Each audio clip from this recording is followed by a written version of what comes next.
Har davrning o'zining eng kuchli davlatlari bo'ladi. 21-asr Amerika va Rossiya eng kuchli. 20-asrda SSR va Amerika o'rtasida kelishmovchiliklar bo'ldi, chunki ular eng kuchli edi. 19-asrda esa Angliya va Rossiya munosabatlari. 13-asrda kimlardi? 13-asrda Chingizxon va Xorazmshohlar davlati. Xorazmshohlari o'sha paytdagi sulola Anushdeganlardi. Ular o'rtasida kelishmovchilik bo'ldi va davlatlar o'rtasida to'qnashuv bo'ldi. Bugun shu haqida gaplashamiz. Videoga like bosib qo'ying, biz boshlaylik. Xorazmda hukmdor Xorazmshohlar atalgan. Xorazmshoh sulolasiga dastlab Siyovushlar ega bo'ldi. Undan keyin Afrig'iylar, Mamuniylar, Oltintoshlar va so'nggida Anushdeganlar keldi. Anushdeganlar mamlakatni 1097-yildan to 1231-yilgacha boshqardi.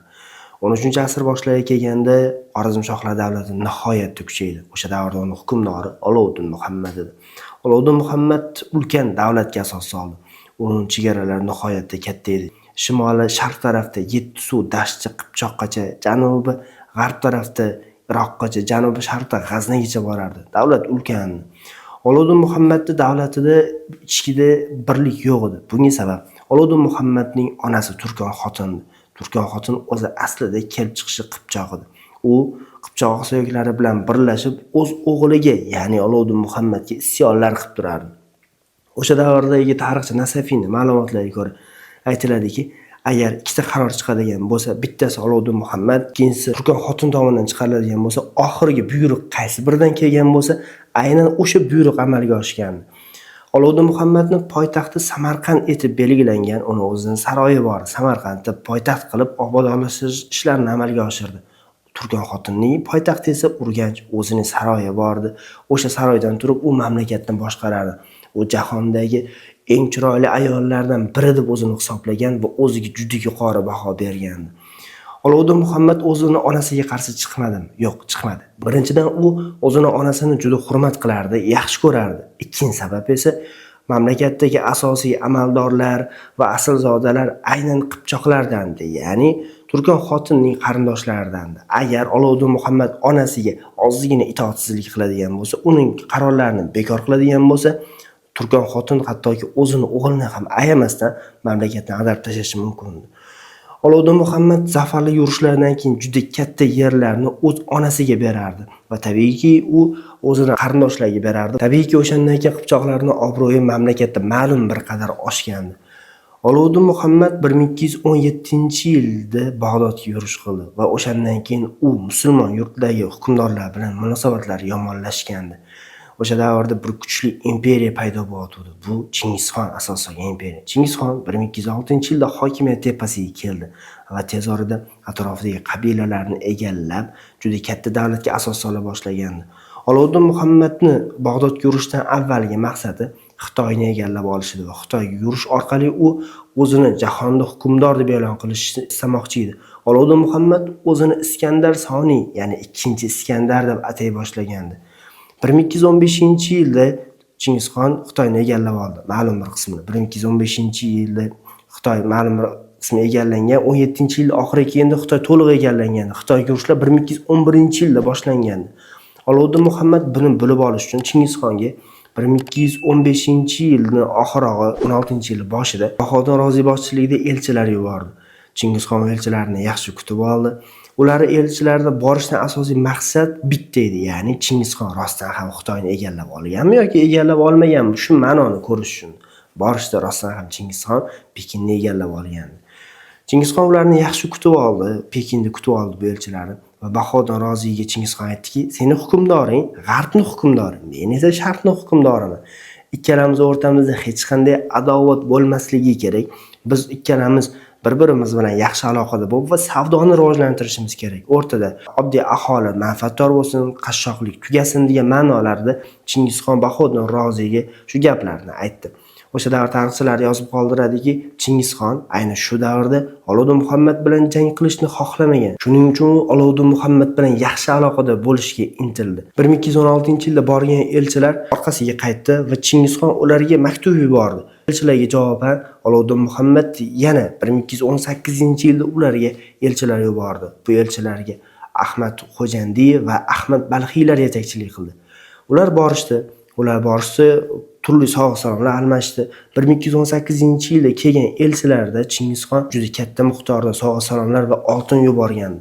1218-yilning bahor oyiga kelganda yana javob elchilari Chingizxondan keldi. Chingizxon endi ularga asli kelib chiqishi bo'lgan xorazmlik savdogar bo'lgan Mahmud Yalovichni yubordi. Mahmud Yalovich Xorazmga keldi.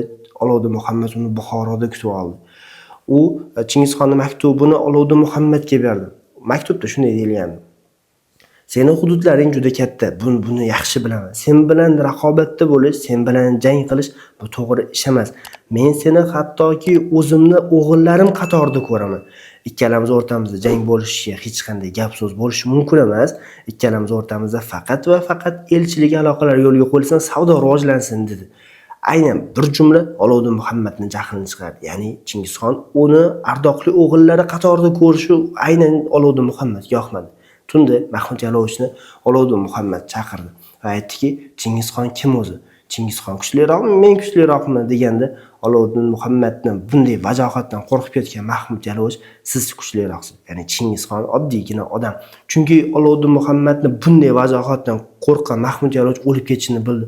Shuning uchun u Chingizxonni saroyida turib Olo'ddin Muhammadga har xil ma'lumotlarni yetkazishga rozi bo'ldi. Chunki yo'q desa o'lib ketishini bilardi. Chingizxonning qo'shinlari haqida ma'lumot so'raganda aytdiki, sizning qo'shinlaringiz bir otliq deb tasavvur qiladigan bo'lsak, Chingizxonning askarlari u otliq yonida bitta otday keladi degandi. Olo'ddin Muhammad bundan ko'ngli shod bo'ldi. Agar Olo'ddin Muhammadni vajohatdan qo'rqmagan Mahmud Yalovich to'g'ri ma'noda gaplarni yetkazganda, balkida Olo'ddin Muhammad Chingizxonga yetarli baho berib, o'rtada balkida urush bo'lmasligi mumkin edi. Elchilar orqasiga qaytdi. Lekin Mahmud Yalovich Chingizxonga borib yetarlicha ma'lumotlarni yetkazdi.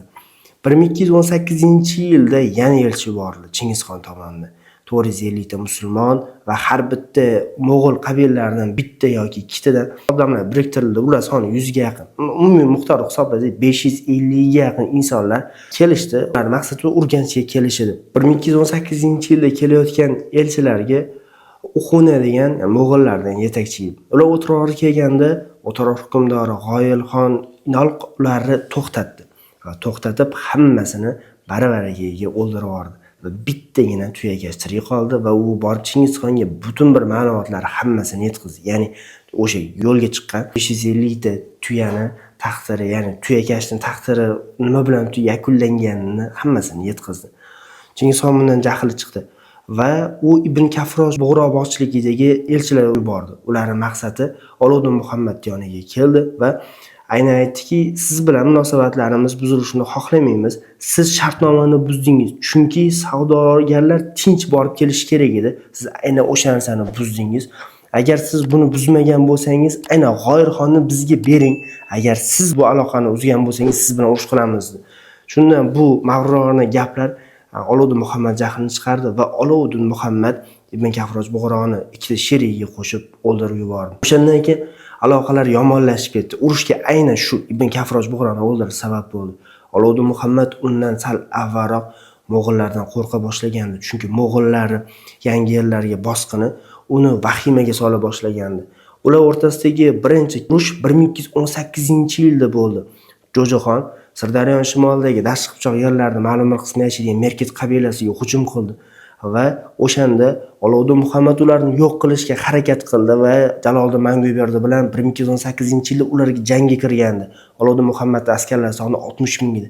Ular o'rtasida jang bo'ldi. Shunda Jo'jaxon aytdiki, "Meni otam siz bilan qat'iyan urushni taqiqlagan" dedi. Shunda Olo'ddin Muhammad aytdiki, "Seni otang men bilan urushni taqiqlagan bo'lsa, mening Robbim sen bilan urushni menga buyurgan. Demak, jang qilamiz" dedi. Ular o'rtasida jang bo'ldi. Jang 4 kun bo'ldi. Bu jangda Jo'janing juda kam askarlari vafot etdi.